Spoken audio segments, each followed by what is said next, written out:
예레미야 31장 10절부터 20절 말씀. 이방들이여 너희는 여호와의 말씀을 듣고 먼 섬에 전파하여 이르기를 이스라엘을 흩으신 자가 그를 모으시고 목자가 그 양떼에게 행함같이 그를 지키시리로다. 여호와께서 야곱을 구원하시되 그들보다 강한 자의 손에서 속량하셨으니 그들이 와서 시온의 높은 곳에서 찬송하며 여호와의 복 곧 곡식과 새 포도주와 기름과 어린 양의 때와 소의 때를 얻고 크게 기뻐하리라. 그 심령은 물된 동산 같겠고 다시는 근심이 없으리로다 할지어다. 그때의 처녀는 춤추며 즐거워하겠고 청년과 노인은 함께 즐거워하리니 내가 그들의 슬픔을 돌려서 즐겁게 하며 그들을 위로하여 그들의 근심으로부터 기쁨을 얻게 할 것임이라. 내가 기름으로 제사장들의 마음을 흡족하게 하며 내 복으로 내 백성을 만족하게 하리라. 여호와의 말씀이니라. 여호와께서 이와 같이 말씀하시니라. 라마에서 슬퍼하며 통곡하는 소리가 들리니 라헬이 그 자식 때문에 애곡하는 것이라. 그가 자식이 없어져서 위로받기를 거절하는도다. 여호와께서 이와 같이 말씀하시니라. 내 울음소리와 내 눈물을 멈추어라. 내 일에 삭슬 받을 것인즉 그들이 그의 대적의 땅에서 돌아오리라. 여호와의 말씀이니라. 너희 장래에 소망이 있을 것이라. 너희 자녀가 자기들의 지경으로 돌아오리라. 여호와의 말씀이니라. 에브라임이 스스로 탄식함을 내가 분명히 들었노니 주께서 나를 징벌하심에 멍에에 익숙하지 못한 송아지 같은 내가 징벌을 받았나이다. 주는 나의 하나님 여호와이시니 나를 이끌어 돌이키소서. 그리하시면 내가 돌아오겠나이다. 내가 돌이킨 후에 뉘우쳤고 내가 교훈을 받은 후에 내 볼기를 쳤사오니 이는 어렸을 때의 치욕을 짐으로 부끄럽고 욕됨이니이다 하도다. 에브라임은 나의 사랑하는 아들 기뻐하는 자식이 아니냐. 내가 그를 책망하여 말할 때마다 깊이 생각하노라. 그러므로 그를 위하여 내 창자가 들끓으니 내가 반드시 그를 불쌍히 여기리라. 여호와의 말씀이니라. 아멘.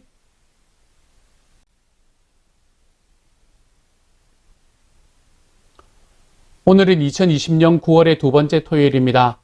오늘은 우리 박초를 위해서 기도하는 주입니다. 우리 박초 전체를 이끌고 계시는 초원 목자님, 우리 박창경 장로님을 위해서 기도해 주시면 감사하겠습니다.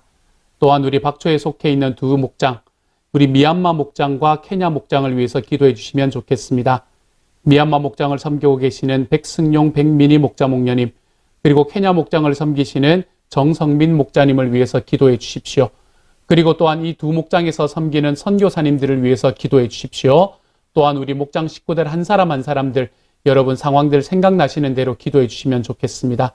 하나님께서 우리를 공동체로 부르셨고 공동체는 서로를 위해서 함께 기도하고 관심이 있는 것이 당연한 것인데 이처럼 우리에게 공동체로 불러주신 하나님의 놀라운 사랑과 은혜가 오늘 박초를 위해서 기도하는 우리 모든 식구들 한 사람 한 사람들의 삶 속에서 우리의 기도를 받은 우리 박초의 모든 식구들 한 사람들 속에서 넘쳐나게 펼쳐나는 그런 오늘 하루가 될 수 있기를 우리 주님의 이름으로 축복합니다.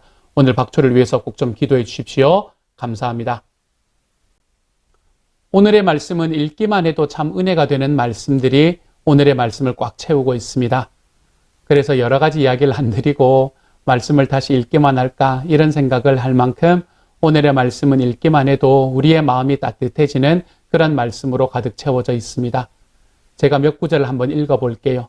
이 말씀이 저와 여러분의 삶에 진짜 하나님께서 이 이스라엘 백성에게 주셨던 이 말씀이 저와 여러분의 삶에도 동일하게 역사하시는 그런 하나님이심을 좀 믿고 살아갈 수 있었으면 좋겠습니다. 11절이에요. 여호와께서 야곱을 구원하시되 그들보다 강한 자의 손에서 속량하셨으니 그들이 와서 시온의 높은 곳에서 찬송하며 여호와의 복 곧 곡식과 새 포도주와 기름과 어린 양의 때와 소의 때를 얻고 크게 기뻐하리라. 그 심령은 물된 동산 같겠고 다시는 근심이 없으리로다 할지어다. 아멘. 이 말씀이 저와 여러분의 삶에 동일하게 이루어지기를 소망합니다. 하나님의 복, 곧 곡식과 새 포도주와 기름과 어린 양의 때와 소의 때를 얻고 크게 기뻐할 수 있는 날이 되시기를. 또한 그 심령은 물된 동산 같겠고 다시는 근심이 없는 하나님의 사람이 되어 가시는 오늘 하루가 되시기를 우리 주님 이름으로 소망합니다. 또한 13절부터는 이렇게 말합니다. 그때의 처녀는 춤추며 즐거워하겠고 청년과 노인은 함께 즐거워하리니 내가 그들의 슬픔을 돌려서 즐겁게 하며 그들을 위로하여 그들의 근심으로부터 기쁨을 얻게 할 것이라. 이렇게 말합니다. 저는 저와 여러분이 하나님 안에서 이처럼 우리가 춤추며 즐거워하고 함께 즐거워하고 우리의 슬픔이 돌아가서 즐겁고 기쁨이 되는 바로 그 삶으로 나아갈 수 있는 오늘 하루가 되시기를 소망합니다. 우리가 요즘에 코로나19의 기간을 겪으면서 이 코로나 블루라는 것에 참 많이 빠져들어가는 것 같습니다. 우리들의 삶을 다시 한번 돌아보게 되고 삶의 허무함을 느끼고 집에 그냥 가만히 있음으로 인해서 내 삶이 답답해지고 힘들어지는 때를 걸어가는 것 같습니다. 그러한 과정 속에서 하나님께서 우리들에게 주시고자 하는 주님의 약속은 기쁨이고 즐거움이다. 우리가 이것을 다시 한번 회복해 볼 수 있는 오늘 하루가 될 수 있기를 소망합니다. 그래서 주님 앞에 더 즐거워지는 하루가 되십시다. 주님이 나와 함께 계시고 주님께서 나의 삶에 베풀어 주시는 주님의 약속이 기쁨의 약속이라는 것을 알기에 우리들이 이 어렵고 힘든 상황 속에서도 기쁨이 채워지며 살아갈 수 있는 하나님의 사람들이 되어갔으면 좋겠습니다.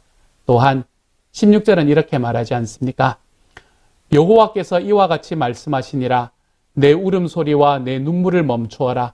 내 일에 삭슬 받을 것인즉 그들이 그의 대적의 땅에서 돌아오리라. 여호와의 말씀이니라. 너희 장래에 소망이 있을 것이라. 너희 자녀가 자기들의 지경으로 돌아오리라. 여호와의 말씀이니라. 아멘. 하나님께서 회복해 주신다는 말이지요. 정말 지금 이제 사로잡혀간 그 바벨론이라는 땅에서 70년 동안을 머물게 될 것이고 그 70년이라는 사실은 끝이 없어 보이는 그 기간을 다 겪고 난 이후에 하나님께서 너희의 자녀들을 다시 그들의 고국으로 돌리실 것이다. 너희 자녀가 자기들의 지경으로 돌아오리라. 그래서 너희 장래에 소망이 있을 것이라. 라고 이야기하시는 하나님의 말씀이 채워지고 하나님의 말씀이 이루어질 것을 믿습니다. 하나님께서 이스라엘 백성들에게 그러한 삶의 능력들을 보여주셨고 그러한 삶을 그들이 경험할 수 있게 해주셨습니다. 그처럼 저와 여러분의 삶 속에서도 이와 같이 하나님께서 우리에게 주시는 이 놀라운 은혜의 경험들이 저와 여러분의 삶 속에 채워지는 하나님의 사람들이 되어가시기를 소망합니다. 우리 주님께서는 우리를 그냥 삶의 어려움 속에 놔두시는 분이 아니다라고 이야기하십니다. 어제의 말씀을 기억해 보십시오. 내가 영원한 사랑으로 너를 사랑하기에 이렇게 우리를 사랑하시는 하나님께서는 결단코 우리를 삶의 어려움 속에 그냥 내어버려 두시지 않습니다. 저와 여러분의 삶의 어려움을 다시 역전시키셔서 우리 하나님께서 주시는 크신 은혜의 자리, 승리의 자리로 회복의 자리로 우리를 이끌고 갈 것입니다.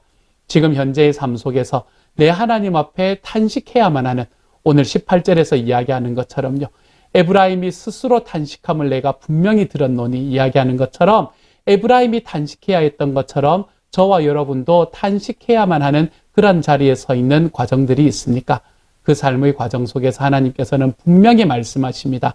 내가 너의 탄식을 분명히 들었다라고요. 하나님께서 들으시고 하나님께서 기억하시면 길이 생깁니다.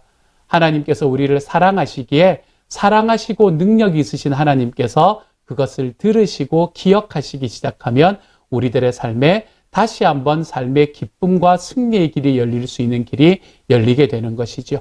사랑하는 여러분, 오늘을 살아가는 저와 여러분의 삶에도 내 하나님 앞에 이렇게 탄식하는 나의 탄식을 주님께서 듣고 계심을 기억하며 살아가십시다. 주님은 들으셨으니까 절대로 그냥 버려두지 않으십니다. 우리의 삶을 그냥 있는 삶 그대로 버려두는 것이 아니라 저의 삶에 정말 하나님 앞에 사람들 앞에 이처럼 탄식함을 내뱉을 수밖에 없는 그 삶들을 하나님께서는 회복해 주마 약속하시는 분이 바로 우리 주님이시지요. 이렇게 하나님의 들으심과 하나님의 기억하심의 역사 때문에 우리들의 삶이 주님 앞에 놀랍게 변해 나갈 수 있는 하나님의 사람, 주님 앞에 기쁨으로 다시 회복되는 주님의 사람들이 되어 가시기를 소망합니다. 또한 마지막으로 이렇게 이야기하지요. 20절입니다. 에브라임은 나의 사랑하는 아들, 나 기뻐하는 자식이 아니냐. 내가 그를 책망하여 말할 때마다 깊이 생각하노라.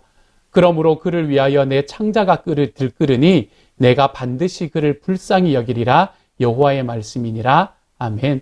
하나님께서는 에브라임을 나의 사랑하는 아들, 기뻐하는 자식이다 라고 이야기합니다. 아들을 많이 사랑하고 아이를 많이 사랑하면 그 아이가 하고 싶은 대로 놔두지 않지 않습니까, 여러분? 우리가 그 아이가 하고 싶은 대로 내버려 두는 것은 남의 자식일 때 가능한 이야기입니다. 내 아이라면 생각이 달라지지요. 내 아이라면 상황이 달라집니다. 내 아이이기 때문에 정말 내가 그 아이가 하고 싶은 대로 내버려 두는 것이 아니라 그 아이가 책망당할 일이 있으면 책망하는 자리에 나아가는 것이 진짜 부모가 가지고 있는 특징이지요. 하나님께서도 그런 이야기를 하고 계시는 겁니다. 정말 에브라임이 하나님이 정말 사랑하고 기뻐하는 자식이기 때문에 하나님께서 가지고 있는 마음은 내가 책망하는데 정말 사랑하기 때문에 책망할 때마다 내가 깊이 생각할 뿐만 아니라 내 창자가 들끓는다. 이렇게 이야기합니다. 우리가 정말 사랑하는 우리의 자녀들을 책망할 때 우리의 마음이 얼마나 아픕니까, 여러분? 우리의 자녀들이 그런 적이 있습니까? 우리의 자녀들을 심하게 책망하고 난 다음에 그 아이가 잠이 들고 나면 그 아이 옆에 가서 듣지 못하게 미안하다. 그래도 정말 엄마 아빠가 미안하다 라고 이야기하며 그 아이에게 고백해 보신 적이 있습니까? 우리들의 삶도 이런데, 우리 자녀들을 향한 우리의 마음도 이런데, 정말 사랑하시는 자기의 자녀를 위한 하나님의 마음은 어떠하실까요? 하나님께서는 자기가 정말 사랑하시는 그 에브라임을 책망하실 수밖에 없는 상황에 섰기 때문에 하나님의 심장이 들끓고 하나님의 창자가 끊어지는 경험을 하는 것이 바로 하나님이시라는 것이죠. 그래서 오늘의 말씀에서도 내가 너희를 책망해야 되는데 내 진짜 아들이기 때문에, 그런데 그렇게 책망할 때마다 내 마음이, 내 심장이 들끓어서 내가 견딜 수가 없다 이야기하시는 주님의 말씀을 오늘의 말씀에서는 전해주고 있는 것이죠. 하나님은 자기를 사랑하는 사람들을 이처럼 하나님 앞에 회복하기를 원하시는 분이십니다. 내가 그를 반드시 불쌍히 여기리라 하나님께서 말씀하시는 말씀이죠. 이 에브라임을 향해서 하나님의 이 사랑의 고백을, 내가 영원히 너희를 사랑하기에 라고 이야기하는, 영원한 사랑으로 너를 사랑하기에 라고 이야기하는 이 하나님의 사랑 고백을 이 에브라임에게 해주셨듯, 동일한 하나님께서는 하나님의 자녀로 부르심을 받은 저와 여러분에게 이러한 동일한 사랑 고백을 해주시는 분이십니다. 내가 너를 정말로 사랑하는, 너는 정말 나의 사랑하는 아들, 나의 기뻐하는 자식이라서 내가 너를 책망할 때마다 내 창자가 들끓고, 그래서 내가 깊이 생각하고, 그렇지만 나는 언젠가 반드시 너를 불쌍히 여기고 너를 다시 회복시켜 주겠다. 이것이 나의 이야기임을 기억하라. 이야기하시는 이 하나님의 말씀이 저와 여러분에게도 동일하게 펼쳐져 있는 것입니다. 이러한 주님의 사랑의 말씀을 오늘 하루 다시 한번 경험해 볼 수 있는 주님의 사람이 되기를 소망합니다. 오늘의 말씀에서는 여기에 한 걸음만 더 나아가 보려고 하는데요. 그 말씀이 바로 아까 제가 잠시 읽었지만 11절의 말씀 제가 읽고 여러분에게 잠깐만 설명드리도록 하겠습니다. 여호와께서 야곱을 구원하시되 그들보다 강한 자의 손에서 속량하셨으니, 이렇게 말합니다. 그들보다 강한 자의 손에서 속량하셨으니 라고 하는 말씀을 읽으니 어떤 말씀이 기억나지 않으십니까, 여러분? 지난 주일날 우리가 함께 나누었던 말씀, 우리 한나의 기도 속에 있었던 그 사무엘상 2장 4절의 말씀, 이 말씀이 기억나시지 않으십니까? 사무엘상 2장 4절의 말씀에는 이렇게 말합니다. 용사들의 활은 꺾이나 약한 사람들은 강해진다 라고 이야기합니다. 하나님께서는 약한 사람을 강해지게 만드시기 위해서 우리에게 다가오시는 분이십니다. 하나님께서는 강한 사람들을 더 높이 만드시는 것이 아니라 이 세상에 약하고 힘들고 어려워하고 고난당하는 바로 그이들에게 하나님의 눈이 향해 있다는 이야기입니다. 하나님의 눈은 약한 자들을 향해 있습니다. 우리들의 삶에서 더 약한 자들을 향해 있는 것이지요. 어제의 말씀 8절의 말씀에서도 맹인, 다리 저는 자들, 잉태한 여인, 해산하는 여인들, 이들이 돌아올 것이다 라고 이야기하거든요. 이 말씀에서 하나님께서는 하나님의 눈이 역시 약한 자들을 향해 있다라는 것을 우리에게 보여주고 계십니다. 오늘 아까 우리가 읽었던 말씀도 마찬가지였지 않습니까? 12절에서 그들보다 강한 자의 손에서 내가 야곱을 구원하였다. 야곱이 약한 자였기 때문에 하나님께서 그 눈을 돌리셨다라고 이야기하고 있는 것이죠. 사회 안에서 약함을 가진 사람들은 그 사회 안에서 축복을 받아야 되는 사람들입니다. 하나님께서는 우리에게 다가오실 때 허리를 굽혀 다가오신다라고 말씀하십니다. 그래서 허리 굽혀서 다가오신 그 주님의 사랑은 이 땅에 있는 약한 사람들을 향해서 더욱더 내려가고 계시는 것이죠. 오늘 말씀에서 남유다가 망해서 바벨론으로 잡혀가는 그 상황, 그러한 시점에서 하나님의 눈은 누구를 향해 있나 하면 그보다 약 130여 년 전에 나라를 잃어버리고 지금 그 땅에서 너무나 힘들게 살아가고 있던 약하디 약한 사람들, 그 북이스라엘의 난민을 향해서, 그 북이스라엘의 난민 중에서도 맹인들, 다리 저는 사람들, 해산하는 여인들, 그리고 잉태하여서 그 아이를 낳는 그 여인들에게 이 하나님의 눈이 지금 향하고 계신다는 것이죠. 누구에게 하나님의 시선이 향하고 있다는 말입니까? 가장 낮은 자에게 하나님의 시선이 향하고 있다는 것입니다. 그리고 난 다음에 하나님께서는 내가 이들이 그대로 그 자리에 머물러 있게 하는 것이 아니라 이들을 약한 자리에서 회복시켜 주겠다라고 이야기하고 계시는 것이죠.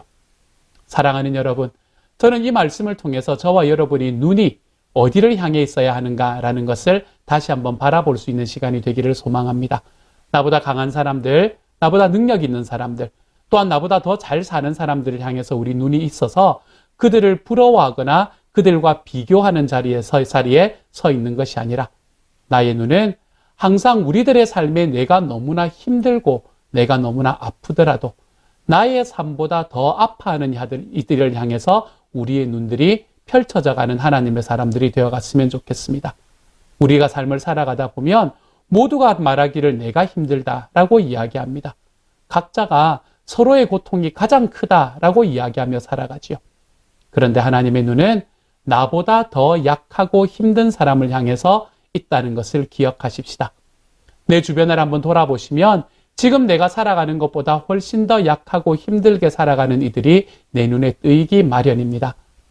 여기 현재 남유다의 백성들이 나라를 잃고 바벨론으로 끌려가는데 하나님께서는 그들을 향해서 뭐라고 말하냐면 내 눈은 지금 이미 나라를 잃고 130년간을 그곳에서 난민으로 살아가는 그 사람들을 향해 있다라고 이야기하는 하나님의 말씀처럼 지금 나의 삶이 가장 어렵고 힘들다고 생각하는 바로 그 자리에서 하나님께서는 저와 여러분에게 우리 주변에 더욱 약해서 우리 주님의 눈길이 지금도 향하고 계시는 사람들을 보여주고 있습니다.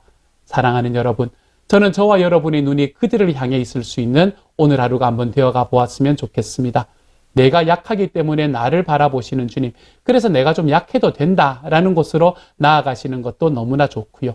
또한 나보다 더 약하기 때문에 나보다 더 힘든 상황이 있기 때문에 우리 주님의 눈길이 향해 있는 바로 그 사람들을 향해서 우리의 눈을 다시 한번 돌려볼 수 있는 하나님의 사람이 되었으면 좋겠습니다.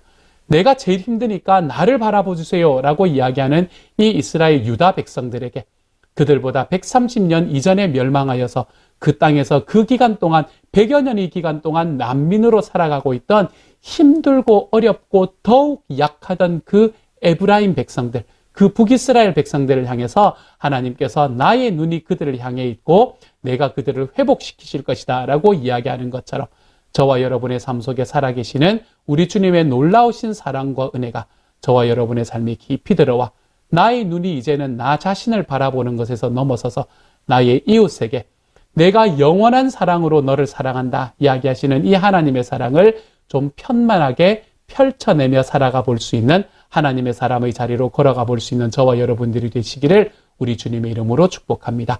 함께 한번 기도합니다. 사랑하는 하나님, 주님의 사랑이 얼마나 큰지요. 저희를 향해 있는 주님의 사랑이 너무나 커서 우리들의 그릇으로는 그 사랑을 다 담을 수도 없다라고 이야기할 수밖에 없습니다. 그렇지만 주님께서는 내가 영원한 사랑으로 너를 사랑한다라는 그 사랑으로 하나님께서는 이 유다 백성들보다 더 힘들게 살아가던 그 북이스라엘의 난민들을 바라보고 계시는 그 하나님의 눈빛을 주님 이 시간 우리가 바라볼 수 있게 하여 주옵소서. 우리들의 삶 속에서도 더욱 약하고 더욱 힘들어하는 이들을 향해 있는 주님의 그 눈빛을 우리가 바라보고 깨달아 하나님 앞에 기쁨으로 걸어가 볼 수 있는 주님의 사랑, 우리 주님의 사랑을 우리 이웃으로 더욱더 넓히며 걸어가 볼 수 있는 하나님의 사람들이 다 될 수 있도록 주여 도우시고 인도하여 주옵소서. 사랑하는 주님, 오늘은 우리 박초를 위해서 기도합니다. 우리 박창경 장로님 주님 사랑해 주시고 하나님 우리 미얀마 목장 백승용 백민희 목녀님 케냐 목장 정성민 목자님 주님 사랑하여 주셔서 주님이여 정말 그리고 그 안에 있는 모든 선교사님들과 목장 식구들 모두 사랑해 주셔서 하나님 안에서 정말로 기쁨으로 우리 하나님의 이 눈길을 받으며 살아갈 수 있는 주님의 사랑, 우리 하나님의 눈길이 나의 눈길이 되어 내가 그곳에 나의 눈길을 머물며 살아갈 수 있는 주님의 사람들로 다 빚어져 갈 수 있도록 주여 도와주옵소서. 모든 말씀 우리 주님 예수님 이름으로 기도드립니다. 아멘.